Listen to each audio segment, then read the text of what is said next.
Pour mon 60e anniversaire, un grand colis est arrivé de ma fille. Mon mari est devenu pâle en le voyant. Ne l'ouvre pas, dit-il, la voix tremblante. Pourquoi? C'est un cadeau d'anniversaire de notre fille. Tu ne vois pas? J'ai regardé de plus près et ma respiration s'est coupée. J'ai appelé le 17 avec des mains tremblantes. 15 minutes plus tard, la police est arrivée. Avant de commencer l'histoire, n'oubliez pas de laisser un like et de vous abonner à la chaîne pour voir plus d'histoires comme celle-ci. Dans le quartier résidentiel et tranquille de Grand Rapids, au Michigan, Caroline Harris contemplait les roses de son jardin en tenant sa tasse de café matinal. Son cœur était rempli d'un contentement paisible. 3 années s'étaient écoulées depuis qu'elle avait pris sa retraite de la First National Bank après 40 ans de service, et elle profitait désormais de journées tranquilles, sans être pressée par le temps. Alors qu'elle parlait de nouveau à ses roses, son mari Robert l'appela depuis la porte arrière, le journal à la main. Ses cheveux étaient devenus entièrement blancs, mais il conservait la bonne posture qu'il tenait de son métier d'architecte et continuait de travailler activement. Même après 35 ans de mariage, Caroline sourit à sa taquinerie affectueuse. Les roses savent écouter, et elle. Contrairement à toi, elle ne se laisse pas distraire par le journal au milieu d'une conversation, répondit-elle. Robert rit et sortit dans le jardin, posant la main sur l'épaule de sa femme. Tu penses qu'on aura des nouvelles d'Emma aujourd'hui? Leur fille Emma menait une vie trépidante en tant que chirurgienne cardiaque dans un hôpital général de Chicago. Durant ses études de médecine, elle s'était consacrée entièrement à ses études. Puis, pendant son internat, elle avait été absorbée par un travail exigeant, jour et nuit. Elle s'était désormais imposée comme une spécialiste reconnue. Pour Caroline, la réussite de sa fille était sa plus grande fierté. Je suis sûr qu'elle appellera. Elle a dit qu'elle voulait parler de mon anniversaire la semaine prochaine. Caroline allait avoir 60 ans la semaine suivante.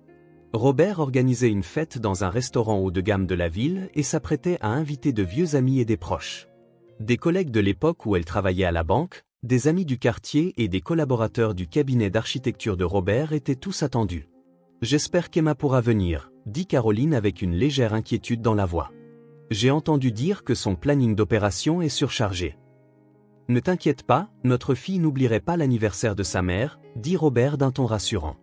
En effet, Emma était une fille qui chérissait sa famille malgré son emploi du temps chargé. Elle veillait à appeler au moins une fois par mois pour prendre des nouvelles de ses parents. Lorsqu'ils retournèrent à la cuisine, le téléphone sonna. Caroline décrocha le combiné et entendit la voix enjouée d'Emma. « Maman, bonjour. Comment vont les préparatifs pour l'anniversaire? Emma, on parlait justement de toi. Tu pourras venir? » La voix d'Emma prit un ton désolé. « Eh bien, une intervention d'urgence s'est présentée et je ne peux absolument pas quitter l'hôpital ce jour-là. Je suis vraiment désolée. » Caroline tenta de dissimuler sa déception. « Ce n'est pas grave, ma chérie. Le travail passe avant tout. C'est pour tes patients, n'est-ce pas? Tu es si compréhensive, maman. » La voix d'Emma trahissait un soulagement. « Mais je t'ai préparé une magnifique surprise.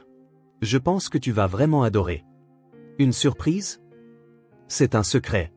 Mais David m'a aidé à la choisir. » David Kennedy était un avocat qu'Emma fréquentait depuis 6 mois. C'était un associé dans un grand cabinet d'avocats, un homme doux et intelligent. Caroline et Robert étaient sincèrement heureux que leur fille ait trouvé un bon partenaire au milieu de sa carrière exigeante de médecin. « Tu passeras le bonjour à David de notre part. Papa a dit qu'il aimerait qu'il vienne pour Thanksgiving. » « Bien sûr. En fait, nous aurons peut-être une nouvelle importante à vous annoncer bientôt. » La voix d'Emma avait une intonation particulière. Le cœur de Caroline s'emballa. Serait-ce possible? C'est encore un secret, mais il y a de fortes chances que ce soit une bonne nouvelle. Après avoir raccroché, Caroline était comblée de bonheur. Voir la relation amoureuse de sa fille bien progresser était la plus grande joie pour une mère. Emma avait été si occupée par ses études et son travail qu'elle avait rarement eu de relations sérieuses auparavant. Observer David apporter un nouveau bonheur à sa fille était une immense joie pour Caroline. On dirait que c'était une bonne nouvelle. Robert leva les yeux de son journal. « Oui, une très bonne nouvelle, » sourit Caroline. « Notre petite famille pourrait bientôt s'agrandir. » La lumière du soleil d'automne inondait la cuisine, l'illuminant chaleureusement. 35 ans de mariage, la réussite de leur fille et une retraite paisible. Caroline réalisa à quel point ils étaient chanceux. Son prochain anniversaire serait une étape spéciale pour réfléchir à leur vie passée et se tourner vers les jours heureux à venir. 3 jours avant l'anniversaire de Caroline, un mercredi après-midi, elle était affairée aux derniers préparatifs de la fête avec sa chère amie Martha. Martha était une ancienne collègue de la banque, et elles étaient restées des amies proches même après leur retraite. Les 2 femmes étalèrent les réponses aux invitations sur la table de la salle à manger, effectuant les dernières vérifications des participants. 28 personnes au total, compta Martha. Les gens du cabinet de Robert, notre groupe de la banque et les amis du quartier. Ça va être une fête adorable.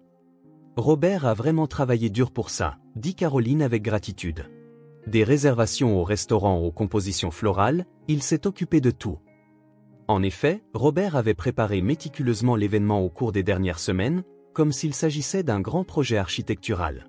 Il avait réservé l'intégralité du Le Château, le restaurant français le plus réputé de Grand Rapide, et avait fait décorer les tables avec des roses blanches et des arômes, les fleurs préférées de Caroline.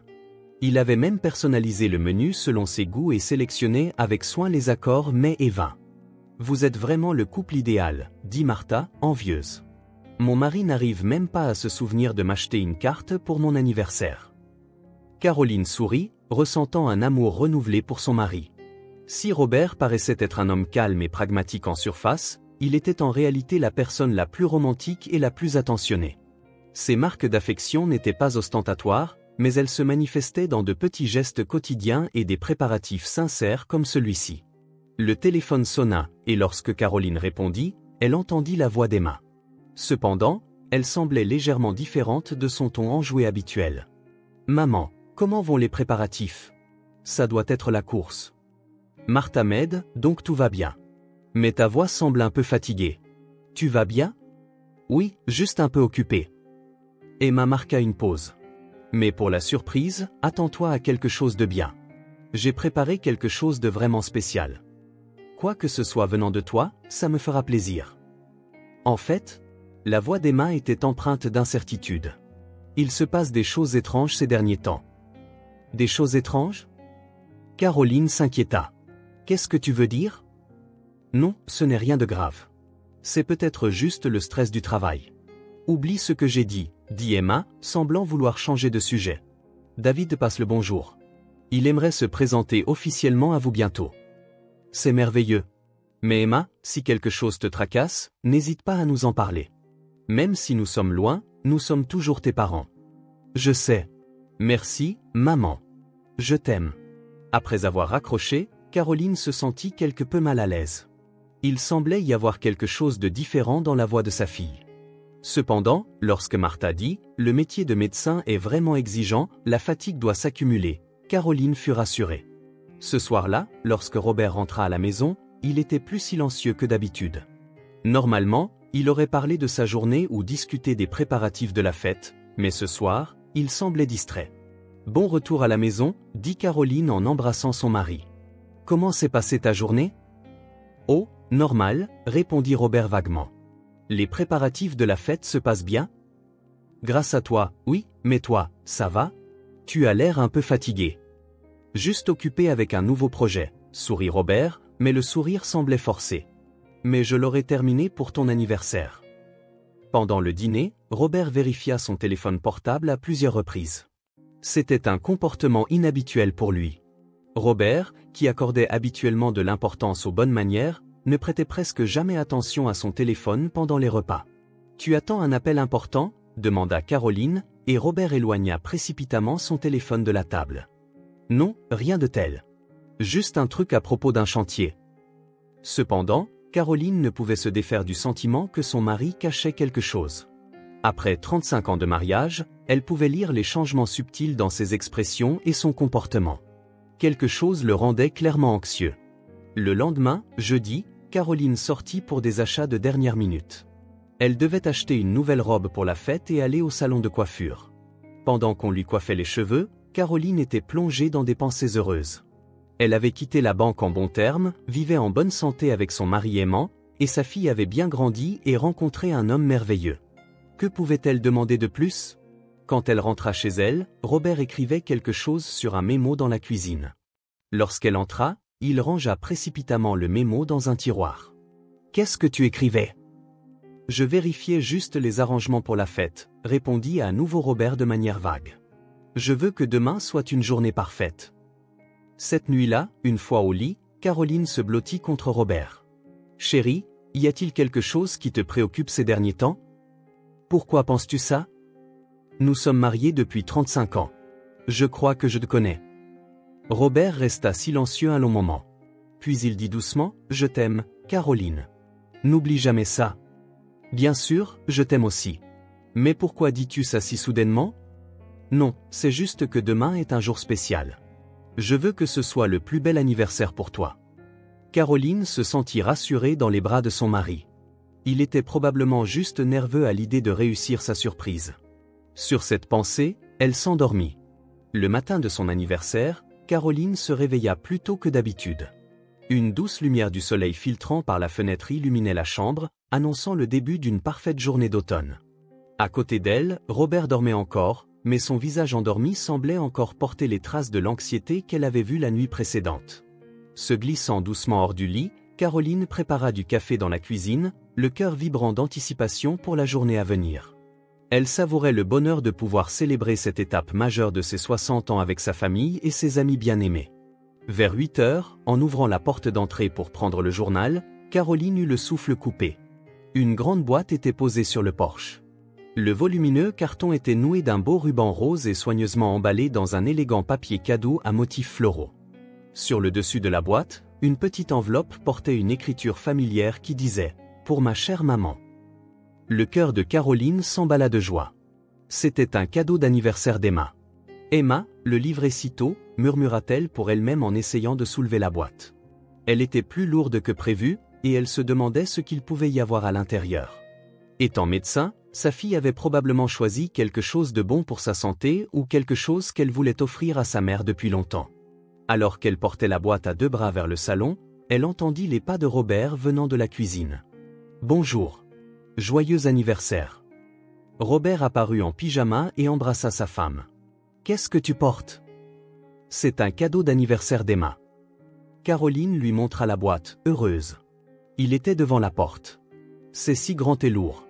Je me demande ce qu'elle m'a envoyé. » À cet instant, l'expression de Robert changea radicalement. Son visage perdit toute couleur, devenant cireux. Ses yeux étaient fixés sur la boîte avec une expression de celui qui aurait vu un terrible monstre. « Ne l'ouvre pas !» cria soudainement Robert d'une voix forte. Sa voix tremblait, plus pressante qu'elle n'aurait jamais pu l'imaginer de sa part. « Quoi ?» Caroline était confuse. « Qu'est-ce qui ne va pas? C'est un cadeau d'anniversaire de notre fille. Pose cette boîte tout de suite. » La voix de Robert était secouée par la peur. « Pourquoi? Qu'y a-t-il de si effrayant ?» Caroline était déconcertée par la réaction anormale de son mari, mais tenait toujours la boîte contre sa poitrine. Robert s'approcha et l'exhorta à regarder attentivement la boîte. « Regarde bien, Caroline. Regarde l'écriture sur l'étiquette d'expédition. » Caroline regarda l'étiquette collée sur le côté de la boîte. En effet, son nom et son adresse étaient inscrits comme destinataire, mais lorsqu'elle regarda la section de l'expéditeur, son sang se glaça à son tour. L'écriture n'était pas celle d'Emma. C'était une écriture masculine et anguleuse, complètement différente des lettres rondes et féminines d'Emma. Mais l'enveloppe sur le dessus est de l'écriture d'Emma, dit Caroline, confuse. Seule l'enveloppe a été préparée séparément, la voix de Robert était tendue. Caroline, écoute attentivement. Alors qu'ils retenaient tous les deux leur souffle et tendaient l'oreille, ils purent entendre un faible son provenant de l'intérieur de la boîte. Un tic-tac régulier, comme la trotteuse d'une horloge ou le bruit d'un mécanisme en marche. « Sors d'ici immédiatement !» cria Robert. « Sors de cette maison tout de suite !» Mais si ça vient vraiment d'Emma? Non. Robert attrapa le bras de sa femme. Emma n'a rien envoyé. Je l'ai confirmé hier soir. C'est dangereux. En voyant l'expression terrifiée de Robert, Caroline comprit enfin la gravité de la situation. Elle posa doucement la boîte sur la table et se précipita hors de la maison avec son mari. Réfugiée dans le jardin arrière, Caroline sortit son téléphone portable avec des mains tremblantes. Elle réussit finalement à composer le 911. Caroline donna l'adresse et expliqua les détails. L'opérateur lui donna calmement des instructions et dit qu'ils enverraient immédiatement la police et l'équipe de déminage. Veuillez également évacuer les résidents voisins vers un lieu sûr. resté à l'écart du bâtiment jusqu'à l'arrivée de la police. Les 15 minutes qui suivirent parurent une éternité. Caroline et Robert se blottirent l'un contre l'autre au fond du jardin, fixant leur maison. La paisible matinée d'anniversaire s'était soudainement transformée en cauchemar. « Comment le savais-tu » demanda Caroline à son mari. Robert resta silencieux un long moment. Puis il répondit avec une expression peinée, « Je l'ai su dès que j'ai vu l'écriture. Cette écriture, je l'ai déjà vue. » « C'est l'écriture de qui ? Je t'expliquerai plus tard. Attendons la police maintenant. » Le son des sirènes se fit entendre au loin. Les voisins commencèrent à sortir, l'air inquiet de ce qui se passait.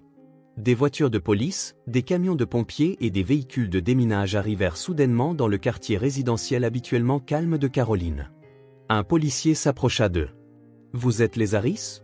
Nous avons reçu un signalement concernant un colis suspect. » « Oui, » répondit Caroline d'une voix tremblante. « Il est sur la table du salon. » « De qui pensiez-vous que le colis provenait ? » « Au début, je pensais que c'était un cadeau d'anniversaire de ma fille, mais mon mari a dit que l'écriture n'était pas la bonne. » Le policier regarda Robert. « Avez-vous une idée de qui cela pourrait provenir ? » Robert prit une profonde inspiration. « Il y a un suspect possible. Mais occupons-nous d'abord de la boîte en toute sécurité avant de parler. » Caroline et Robert regardaient, le souffle coupé, les experts en déminage entraient prudemment dans la maison. Les voisins furent également évacués, et le quartier résidentiel d'ordinaire si tranquille fut enveloppé d'une atmosphère sinistre. 30 minutes plus tard, un spécialiste en tenue de protection sortit lentement de la maison. Dans ses mains se trouvait un conteneur en plastique transparent, à l'intérieur duquel on pouvait voir des fils complexes et de petits dispositifs. Neutralisation terminée, rapporta le spécialiste au policier. Heureusement, il n'avait pas encore explosé. C'était un engin explosif à retardateur, mais il semblait y avoir un défaut dans le câblage, ou il a peut-être été intentionnellement rendu incomplet. Les genoux de Caroline tremblaient. Si elle avait ouvert cette boîte, si Robert n'avait rien remarqué, c'était terrifiant d'y penser. « Quel aurait été l'impact » demanda le policier. Avec cette quantité d'explosifs, toute personne dans un rayon de 10 mètres serait certainement morte. Le bâtiment aurait également été gravement endommagé. Caroline s'appuya contre son mari. Elle n'arrivait pas à croire que quelqu'un avait essayé de la tuer. L'inspecteur Johnson s'approcha d'eux. « Monsieur et Madame Harris, veuillez d'abord nous raconter les détails. Pouvons-nous contacter votre fille ? » « Bien sûr. » Caroline appela le portable d'Emma avec des mains tremblantes. « Maman, qu'est-ce qui ne va pas ? Tu appelles si tôt le matin ?» La voix d'Emma semblait endormie. « Emma, est-ce que tu m'as envoyé un cadeau d'anniversaire ? » « Quoi ? Je ne l'ai pas encore envoyé. La livraison est prévue pour cet après-midi. » Caroline échangea un regard avec le policier. « Une grande boîte ce matin ? Je n'ai rien envoyé de tel, maman, que s'est-il passé ? Ta voix tremble ?» L'inspecteur Johnson prit le téléphone. « Emma, ici l'inspecteur Johnson de la police de Grand Rapids. Un engin explosif a été envoyé à votre mère. » La voix choquée d'Emma se fit entendre au téléphone. « Quoi ? Est-ce que maman va bien ? » « Oui, votre mère est en sécurité. Cependant, un explosif a été envoyé en utilisant votre nom. Avez-vous une idée de qui aurait pu faire ça ? » Après un moment de silence, la voix tremblante d'Emma se fit entendre. « En fait, je suis harcelée depuis peu par un homme nommé Jason Miller, mon ex-petit ami. » Caroline et Robert se regardèrent. Jason Miller. Le nom de l'homme qu'Emma avait fréquenté 3 ans auparavant. « Dites-nous en plus » l'incita l'inspecteur Johnson. « Nous avons rompu il y a 3 ans, mais récemment, il a essayé de me recontacter. Appel téléphonique, email, il s'est même présenté à mon lieu de travail. J'avais consulté la police à ce sujet. » Robert s'avança. « Inspecteur, en fait, j'étais au courant de ça aussi. » « Que voulez-vous dire ?» Robert commença à expliquer avec une expression peinée. « Il y a un mois, Emma m'a consulté. Jason intensifiait son harcèlement, mais je me suis tue parce que je ne voulais pas gâcher l'anniversaire de ma femme. C'est donc comme ça que vous avez reconnu l'écriture. » « Oui. Il y a 3 ans, je l'avais vu écrire des lettres à Emma. Je me suis souvenu de cette écriture anguleuse caractéristique. » Caroline regarda son mari. « Pourquoi ne m'as-tu rien dit ? » « Je ne voulais pas t'inquiéter. Emma m'avait aussi demandé de garder le secret, mais je n'aurais jamais imaginé que ça irait aussi loin. » L'inspecteur Johnson donna des instructions à ses subordonnés. « Retrouvez la trace de Jason Miller. Vérifiez aussi les images des caméras de surveillance. Quelques heures plus tard, la police identifia la personne qui avait déposé la boîte grâce aux images des caméras de surveillance voisines. Un homme de taille moyenne était apparu devant la maison des Harris vers 5 heures du matin, avait déposé la boîte et était reparti. Aucun doute possible, Emma arriva au poste de police et confirma les images. C'est Jason Miller. Emma était venue en urgence de Chicago et avait retrouvé ses parents au poste de police. La jeune femme de 32 ans essayait de garder le sang-froid d'un médecin, mais la peur et le remords se lisaient dans ses yeux. « Je suis désolée, maman. C'est de ma faute », pleura Emma dans les bras de sa mère. « Tu n'as rien fait de mal. » Caroline serra sa fille dans ses bras. « C'est toi la victime ici. » L'inspecteur Johnson rapporta les dernières informations. « Nous avons arrêté Jason Miller.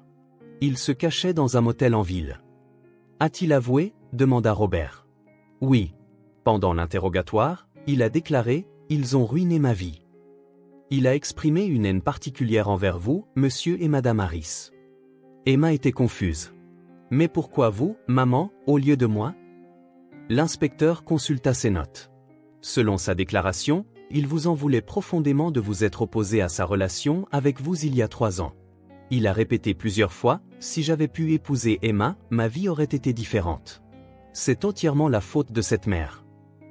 Caroline se souvint d'il y a 3 ans. Jason avait l'air d'un jeune homme poli en surface, mais elle s'était inquiétée de sa nature anormalement contrôlante et de sa possessivité excessive envers Emma. Il avait essayé de restreindre les amitiés d'Emma et s'était parfois ingéré dans son travail. Notre jugement était correct, dit Caroline avec des sentiments complexes.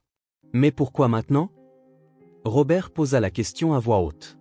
Apprendre qu'Emma avait un nouveau petit ami semble lui avoir fait complètement perdre la raison, expliqua l'inspecteur. Quand il a découvert la relation sérieuse avec David, il a apparemment senti qu'on lui volait une autre chance. Emma dit d'une voix tremblante, « Récemment, il avait été question de mariage avec David. Peut-être l'a-t-il appris. » Comment ? Quand je parlais avec des collègues au travail, quelqu'un a pu entendre. Ou peut-être qu'il surveillait mes réseaux sociaux. L'inspecteur Johnson ferma ses dossiers. Jason Miller sera accusé de tentative de meurtre. En plus de cet incident avec l'engin explosif, il sera également accusé de harcèlement. Quelle peine risque-t-il ? demanda Robert. Les accusations combinées de tentative de meurtre et de harcèlement entraîneront au moins 15 ans de prison. La possibilité de libération conditionnelle est également extrêmement faible.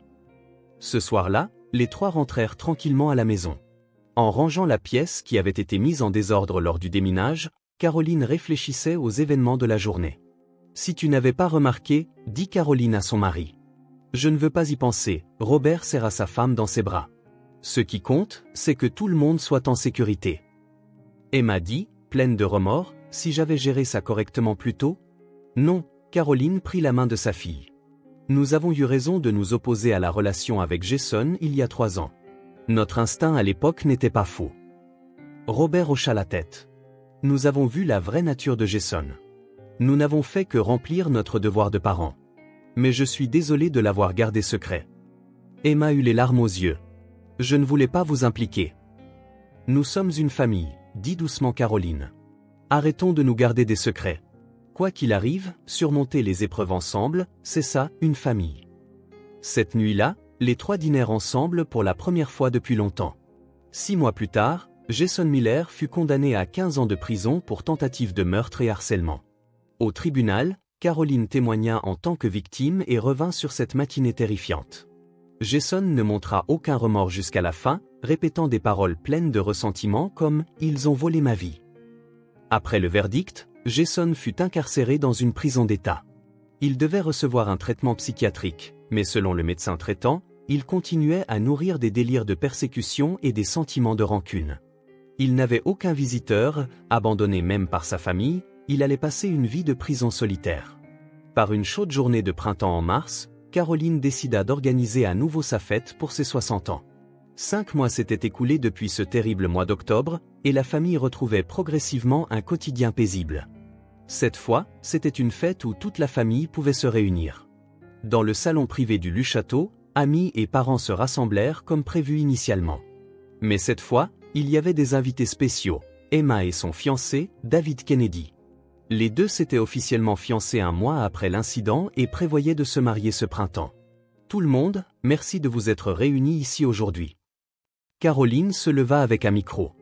Il y a 5 mois, mon anniversaire a commencé d'une manière que je n'aurais jamais pu imaginer. Mais à travers cette expérience, nous avons appris à quel point les liens familiaux sont importants. Les personnes présentes dans la salle écoutaient en silence. L'incident ayant été largement couvert par les nouvelles locales, tous les invités connaissaient les détails. Nous avons vraiment réalisé que la vraie famille, c'est se protéger les uns les autres. Nous avons aussi appris l'importance d'être honnête et de ne pas garder de secrets. Robert se tint à côté de sa femme.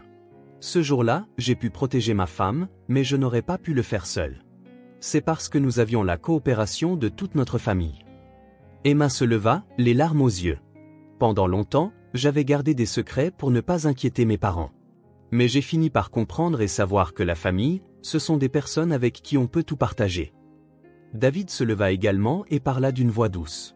En voyant les liens forts de la famille Harris, je me sens vraiment honoré de devenir un membre de cette famille.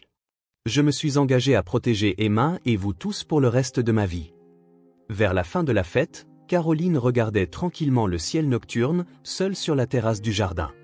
Les étoiles brillaient magnifiquement, et cette matinée terrifiante semblait appartenir à un lointain passé. Emma et David s'approchèrent d'elle. « Maman, merci pour cette si belle fête aujourd'hui. » Emma s'appuya contre le bras de sa mère. « Le simple fait que tu sois là est suffisant, » sourit Caroline. « David, s'il te plaît, prends bien soin d'Emma. » « Bien sûr, belle maman, » répondit David avec des yeux sincères. En observant les parents d'Emma, j'apprends ce qu'est un couple marié idéal. Robert les rejoignit également, et les 4 passèrent un moment tranquille ensemble. C'est peut-être grâce à cet incident que nous avons pu comprendre ce qui est vraiment important, dit Robert. Plus de secrets. J'ai promis d'être honnête avec ma famille. Caroline se souvenait de cette matinée terrifiante. Si Robert n'avait rien remarqué, si Emma ne les avait pas avertis du danger, mais il n'y avait plus besoin de penser à de tels « et si ». Ils avaient surmonté la crise et leurs liens familiaux s'en étaient trouvés renforcés. Il y a 3 ans, nous avons eu raison de nous opposer à la relation avec Jason, dit Caroline à sa fille. Nous avons eu raison de faire confiance à notre instinct parental.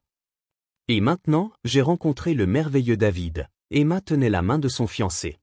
Je pense que c'est grâce à cette rupture à l'époque que j'ai pu trouver le véritable amour. La brise nocturne soufflait doucement, et la famille de 4 personnes était enveloppée d'un bonheur paisible. Les leçons tirées de cette crise avaient enrichi leur vie. Caroline comprit profondément que la véritable famille, c'est se faire confiance et se soutenir mutuellement, quelles que soient les difficultés qui surviennent. La vie de Caroline était sur le point d'entrer dans un nouveau chapitre. Le mariage de sa fille et les moments à venir avec les petits-enfants qui naîtraient peut-être un jour. Le souvenir de cette boîte terrifiante ne disparaîtrait jamais, mais la force qui leur avait permis de surmonter cette épreuve était devenue le véritable trésor de leur famille.